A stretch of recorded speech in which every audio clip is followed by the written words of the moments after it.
Welcome, friend, to Dream Bites, a podcast where the magic of storytelling meets the power of imagination.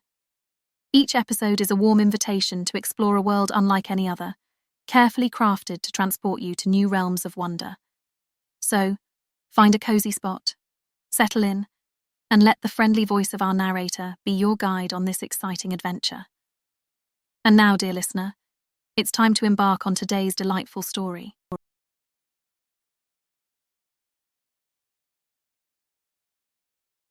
Laughter over Legends. Chapter 1. The Bunny's Prophecy. The sun shone brightly over the once lively village, but now it seemed like a ghost town. The streets were quiet, and the only sound was the gentle rustling of the dry, crispy leaves blown by the warm breeze. It was as if the whole place had taken a really long nap and forgot to wake up. 3 young friends, Callie, Theo and Dax, walked through the dusty streets, feeling a bit gloomy about the state of their home. Callie, the oldest of the group, let out a big sigh. "I wish we could do something to help," she said, her eyes filled with sadness. Theo, kicking a pebble along the path, nodded in agreement. "But what can a bunch of kids like us do?" he asked, shrugging his shoulders. Suddenly, Dax, the youngest and most cheerful of the trio, jumped up and pointed excitedly. "Hey, look over there!" he shouted, his eyes wide with surprise. A small white bunny was hopping towards them, looking as fresh as a daisy in the middle of the dry, lifeless village. As the bunny got closer, the children couldn't believe their eyes. It stopped right in front of them, its nose twitching curiously. "Well, hello there, young heroes," the bunny spoke, its voice as sweet as honey. "I'm Phelix, and I've been sent on a special mission to help you save your village." The children looked at each other, their mouths hanging open in shock. "Us? Heroes?" Theo asked, scratching his head in confusion. Phelix nodded, a twinkle in his eye. "That's right. A prophecy says that 3 brave children, each with a special gift, will find a magical treasure hidden deep inside the Temple of the Winds. Only then will the nasty drought go away, and your village will be as good as new." Dax started bouncing up and down, a big smile on his face. "A real adventure. Count me in," he cheered, ready to leap into action. But Callie bit her lip, feeling a bit unsure. "What if we're not the right ones for the job?" she asked, her voice trembling slightly. "What if we mess up?" Phelix hopped closer to the children, his voice gentle and comforting. "Destiny has chosen you, dear Callie," he said, his words filled with confidence. "Trust in yourselves and in each other, and you'll do just fine. Your special gifts will help you tackle any challenge that comes your way." Theo stood up tall, feeling a new sense of courage. "If it means saving our home and our families, we have to give it a shot," he declared, ready to face whatever lay ahead. And so, with a mix of excitement and nervousness, Callie, Theo and Dax set off on their quest, with the quirky Phelix as their guide. As they took their first steps outside the village, they knew that the future of their home rested on their young shoulders. But with the power of friendship and the promise of their unique gifts, they had hope that they could overcome any obstacle and bring life back to their beloved village. Chapter 2. The Riddle of the Sphinx. As the sun beat down on their backs, Callie, Theo and Dax followed Phelix through the dusty, cracked earth. With each step, little puffs of dust tickled their noses and made them sneeze.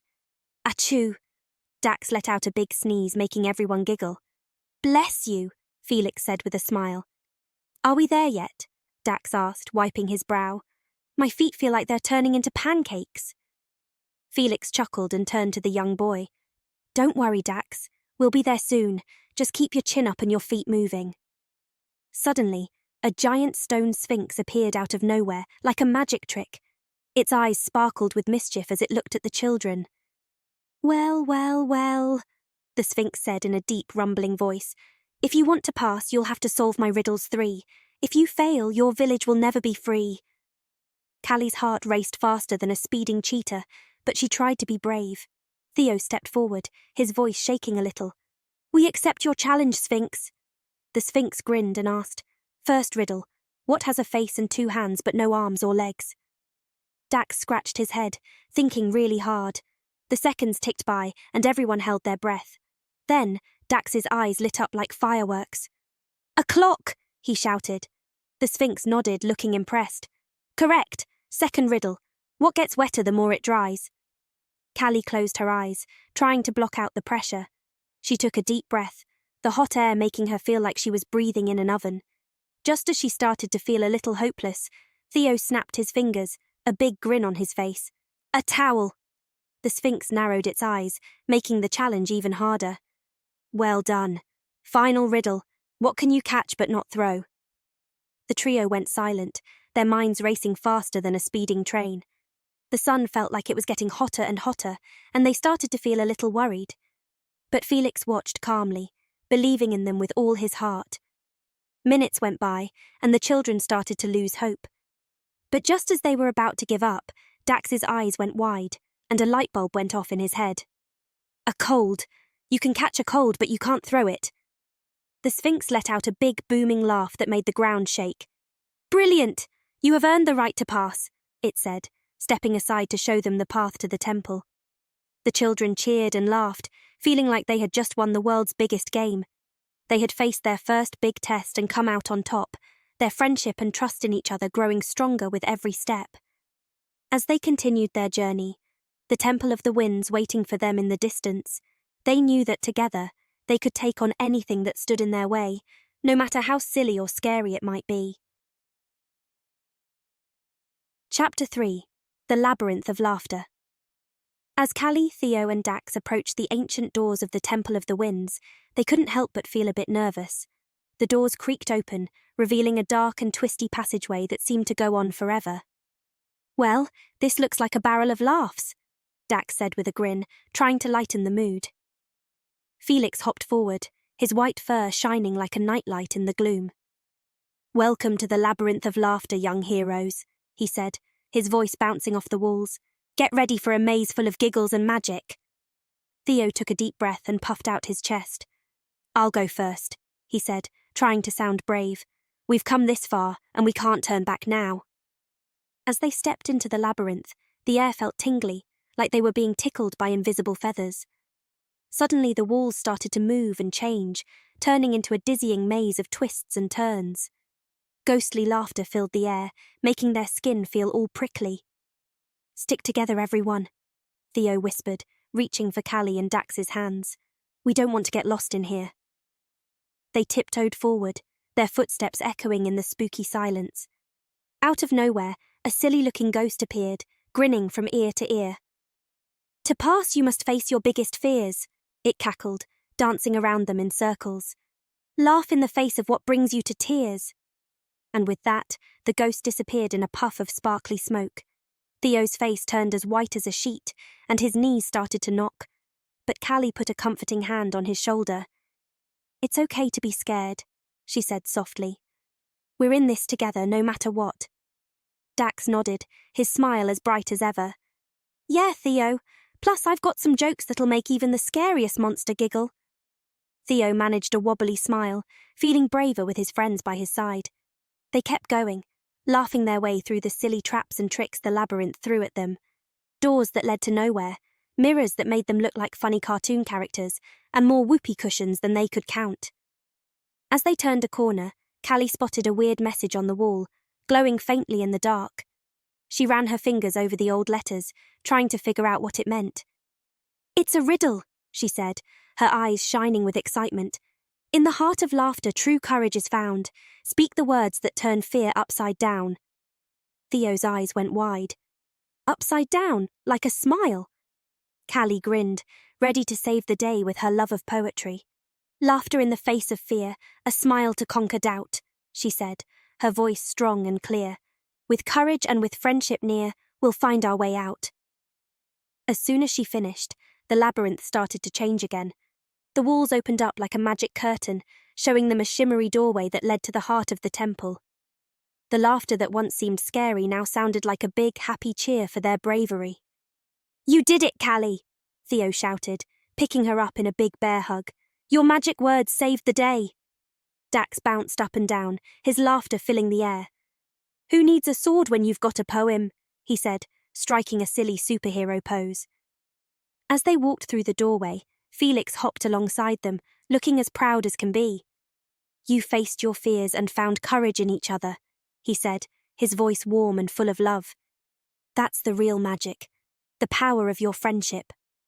Callie, Theo, and Dax stood a little taller, feeling braver and stronger than ever before.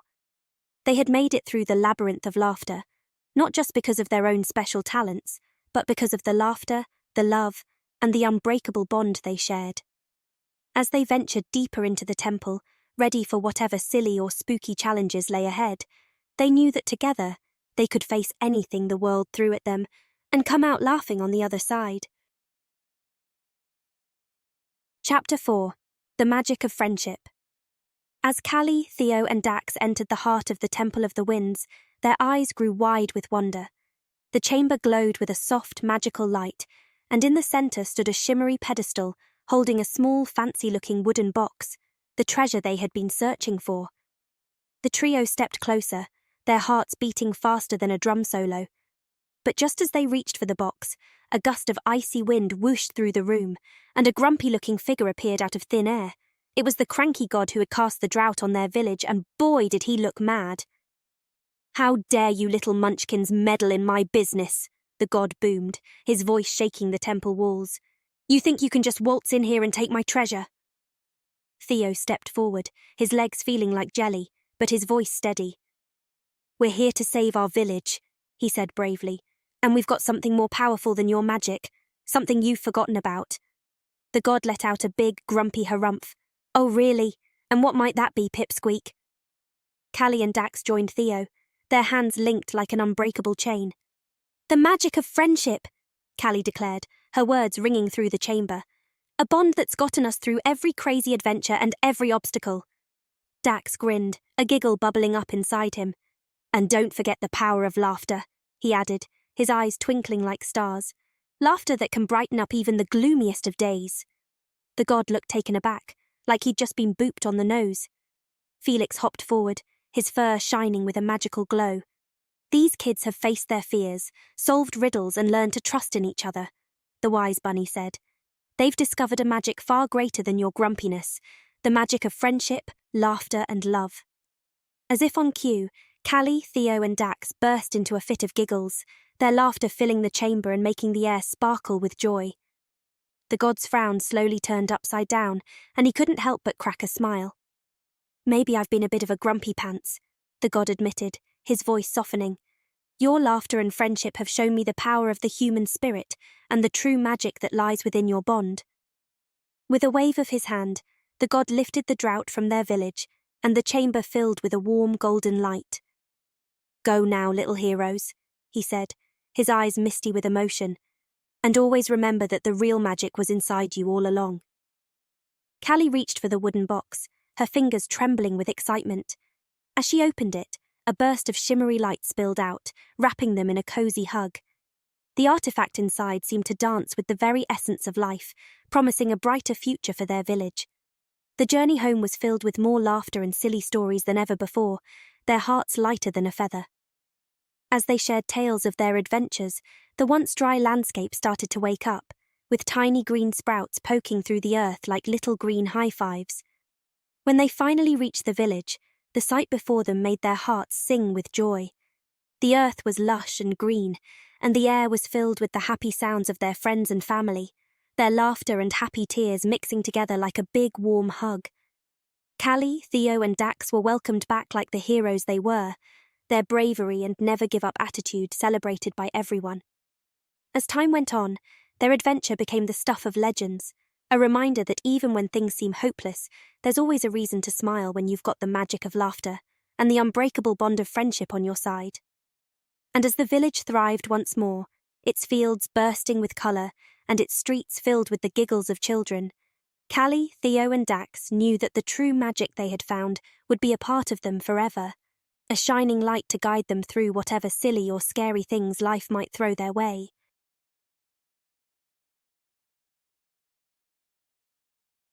The end.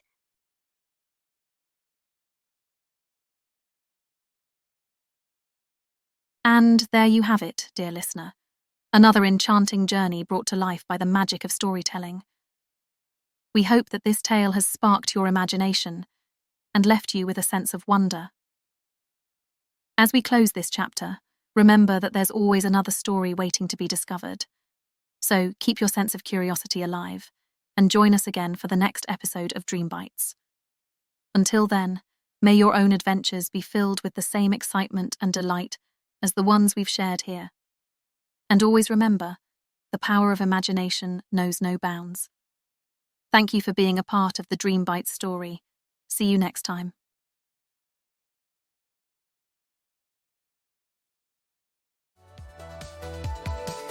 Close your eyes, let your mind ignite. A universe of stories shining bright. Imagination stage, a canvas to create.